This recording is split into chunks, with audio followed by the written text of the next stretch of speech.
Rais wa Marekani Bwana Donald Trump anakabiliwa na msukosuko wa kuondolewa madarakani kutokana na mzozo wa Iran na kushindwa kwake vita hivyo. Mbunge wa chama cha Democratic John Lawson amewasilisha vifungu vya mashtaka dhidi ya rais wa Marekani Donald Trump kuhusu hatua zake zinazohusiana na vita vya Iran. Lawson mdemocratic alisema kwamba alifungua mashtaka 13 akimtuhumu Trump kwa kuendesha vita haramu na kuongeza vitisho dhidi ya Iran ambavyo vilihatarisha usalama wa Marekani na maisha ya Wamarekani. Aliongeza kuwa Trump anazidi kuwa asiyekuwa na kizuizi na asiyekuwa na utulivu kila kukicha. Donald Trump amepita kila hitaji la kuondolewa madarakani na anazidi kuwa mbaya, Lawson aliandika katika taarifa. Alitaja vitisho vya ndani, lakini pia alitaja juu ya kufungua mlango wa bahari wa Hormuz au nchi ya Iran itaishi kuzimu, akisema maneno kama hayo yanaonyesha uhalifu wa kivita, akisema Trump hakuwa na uwezo au hataki kutekeleza majukumu yake kwa uaminifu wa nchi na kiapo kwa nchi.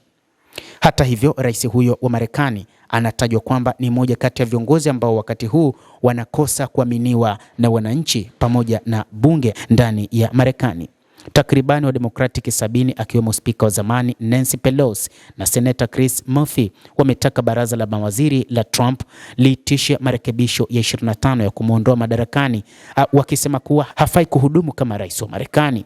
Marekebisho hayo yanahusu makamu wa rais na idadi kubwa ya baraza la mawaziri kutangaza rais ambaye hawezi kutekeleza majukumu yake na hivyo kusababisha uhamisho wa mamlaka. Wana wajibu wa kuweka uzalendo juu ya siasa na kuomba marekebisho ya 25, Lawson alisema. Baadhi ya Wademokratic walizidisha wito huo.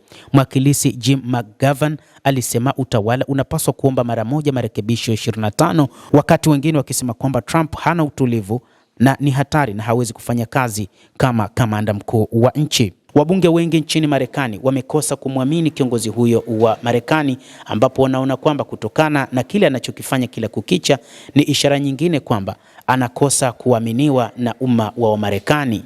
Siku za hivi karibuni wa Marekani walianzisha maandamano ya kumtaka rais huyo wa Marekani kuondoka madarakani. Hatua hiyo ilijiri baada ya mashambulizi makubwa yaliyokuwa yakifanywa na Marekani dhidi ya Iran kwa kushirikiana na Israel, lakini pia namna ambavyo Iran ilikuwa ikijibu kwa kuharibu miundombinu iliyotumia fedha nyingi, kambi za kijeshi katika Mashariki ya Kati, jambo ambalo lisingetokea, lakini yote hayo ni kutokana na rais huyo wa Marekani Bwana Donald Trump.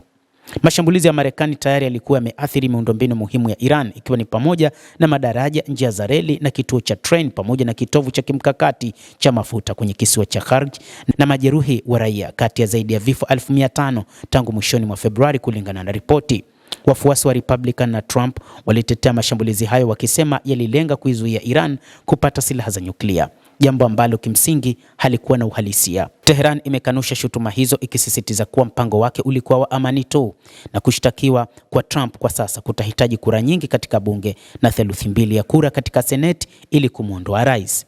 Endelea kutufuatilia mtazamaji, lakini ni kusihi usisahau kulike, kucomment, kadhalika kusubscribe channel yetu hii upate habari hizi kwa mapana kupitia The World News. Mimi ni Adam Hussein. Endelea kuwa nasi wakati wote, endelea kutufuatilia.